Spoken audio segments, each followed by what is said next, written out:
आप सभी को मेरा नमस्कार। मेरा नाम एस कृष्णा राव है।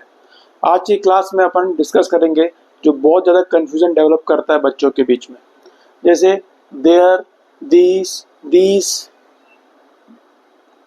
देयर्स। इन सब में क्या डिफरेंस है उसके बारे में अपन डिस्कस करेंगे, राइट। पहले सेंटेंस देखें, there is a pen. There is a pen, एक पेन है। देयर आर पेन्स, यहाँ पे बहुत सारी पेन है। इस सेंटेंस में वर्ब ये है, यहाँ पे इज यहाँ वर्ब है या आर वर्ब है। तो सवाल है कि सब्जेक्ट कौन सा है। तो लोग सोचेंगे हमें सब्जेक्ट शुरू पे लगता है तो देयर सब्जेक्ट होगा। नहीं, देयर यहाँ सब्जेक्ट नहीं है, यहाँ पे सब्जेक्ट है पेन और इस सेंटेंस में पेन्स। सो तो देयर क्या है, सवाल है कि तो देयर क्या है। देयर इंट्रोडक्टरी सब्जेक्ट है जो सब्जेक्ट को इंट्रोड्यूस करता है कि यहाँ पे एक पेन है। अब इस सेंटेंस पे दिस इज अ पेन, यह एक पेन है। दीज आर पेन्स, ये सभी पेन है। सर इसमें आपने जो देयर पे कहा, दिस और दीस पे तो वही कह रहे हो आप। याद रखिएगा ये इंट्रोडक्टरी सब्जेक्ट है जो सब्जेक्ट को इंट्रोड्यूस करता है, और यहाँ पे ये डेमोन्स्ट्रेटिव प्रोनाउन है। ये भी यहाँ पे डेमोन्स्ट्रेटिव प्रोनाउन है। सवाल है कि तो क्या अंतर सर, दोनों में तो आप एक ही बोल रहे हो, यह एक पेन है और यहाँ भी एक कह रहे हो कि यह एक पेन है। तो याद रखिएगा यहाँ पे जो सेंटेंस में वर्ब है, इस वर्ब के अकॉर्डिंग डेमोन्स्ट्रेटिव प्रोनाउन चेंज हो रहा है। जब सिंगुलर है तो यहाँ दिस हो रहा है, प्लूरल है तो यहाँ पे दिस हो रहा है। पर यहाँ पे आप देखोगे ये जो वर्ब है कांस्टेंट है, इसलिए दोनों में अंतर। ये डेमोन्स्ट्रेटिव प्रोनाउन की कैटेगरी में आता है, ये इंट्रोडक्टरी सब्जेक्ट की कैटेगरी, सब्जेक्ट को इंट्रोड्यूस करता है, राइट। दिस पास के लगता है, अगर यहाँ पे दैट लगा होता तो दूर वाला प्रोनाउन। दिस पास के बहुवचन वाला प्रोनाउन है, दोस्त लगेगा तो दूर का बहुवचन वाला प्रोनाउन। जैसे अब देखोगे यहाँ पे दिस पेन लिखा हुआ है और दिस पेन्स लिखा हुआ है। सर दिस और यह दिस एक ही है क्या? ये दिस और ये दिस एक ही है क्या? दोनों स्पेलिंग सेम है, एक ही है क्या? इन दोनों की स्पेलिंग भी सेम है, प्रोनाउंसिएशन भी सेम है, इवन इसका जो फंक्शन है भी सेम है। ये एक पेन के लिए इस्तेमाल होता है, ये एक से ज्यादा के लिए।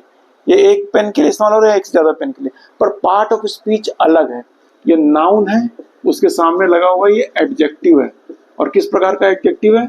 डेमोन्स्ट्रेटिव एडजेक्टिव है और ये डेमोन्स्ट्रेटिव प्रोनाउन है।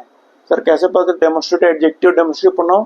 जब इसके बाद हेल्पिंग वर्ब है तो इसके बाद वर्ब है तो डेमोन्स्ट्रेटिव प्रोनाउन है, इसके बाद जब नाउन है तो एडजेक्टिव, क्योंकि नाउन के सामने हमेशा जो क्वालिफाई करता है एक एडजेक्टिव होता है।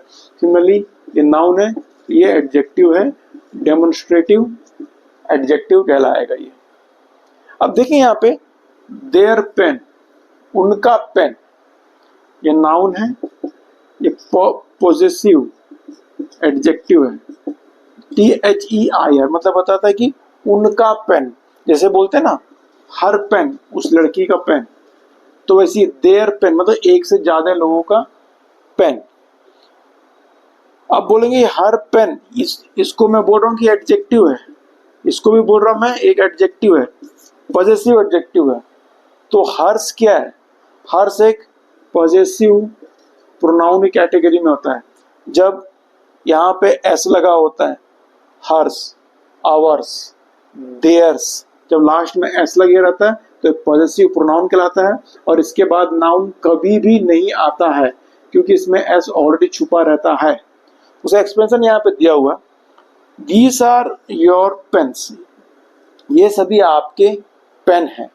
दीज आर योर, ये सभी आपके पेन है।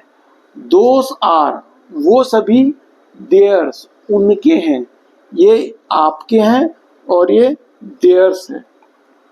चाहे आप THEIRS लिखो, चाहे देयर पेन्स लिखो, एक ही मतलब होगा। चाहे आप हर्ष लिखो, चाहे हर पेन लिखो, एक ही मतलब होगा। आप समझ पाएंगे जब एस लगा है तो पॉजेसिव प्रोनाउन है, जिसके बाद नाउन नहीं आता क्योंकि एस में ही नाउन छुपा होता है, पर ये पॉजेसिव एडजेक्टिव होते हैं। आई होप ये कॉन्सेप्ट आपको समझ में आएगा। Thank you so much.